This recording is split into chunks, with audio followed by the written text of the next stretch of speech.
Good morning and welcome to the subsequent episode of The Dog and the Trainer. And today we'll be talking about phases of team development. There are 5 phases to that. The first one is forming. This is followed then by storming, norming, and another ing, namely performing, and finally adjourning. And these are the key elements of the story. Let's go through the 5 phases one by one, because if you're a leader, if you're a manager, if you are a project manager, this is crucial. And especially, even if you're just a team member, you should be aware of what's going on in your team. So let's go and cover these. The first one is forming. And this is where very interesting things occur. Namely, a new leader is appointed or a manager, the team is created or reorganized, because sometimes this is the initial moment. This is where people with different competencies join in, and this is the moment where people get to know each other, and what is also important, precise goals are set. After this phase, we move on to a more difficult one, which is called storming. And there's some storm happening, and even sometimes thunderstorms could also be included in the package. So, different views become apparent. Different expectations of particular team members, then conflicts can occur.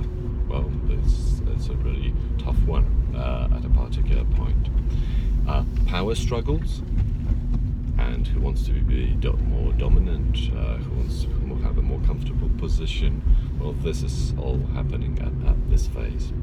But it's also the moment where initial lack of cooperation can lead to the team being disintegrated, and it is really, really important for the team leader to be aware of what is happening at that moment and have the basics of leadership skills, really.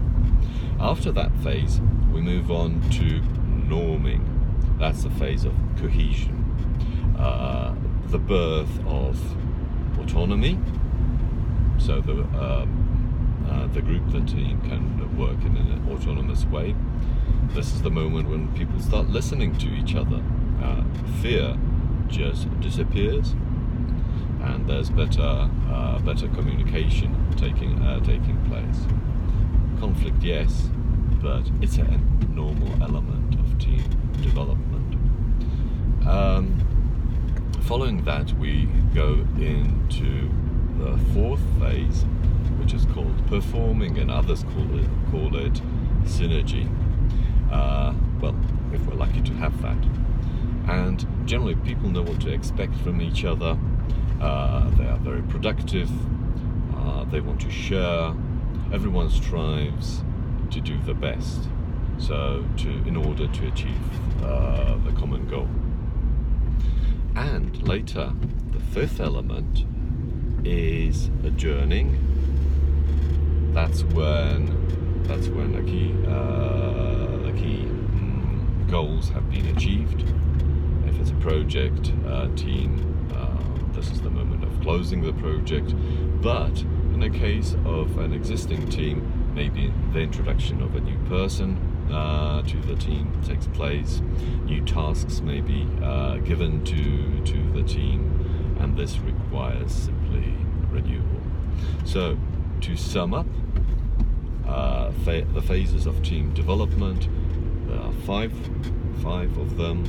The first one is forming, then we have the nasty storming, then we move on to the norming phase, and later followed by the synergy, or simply perfect performing or performance, as we wish.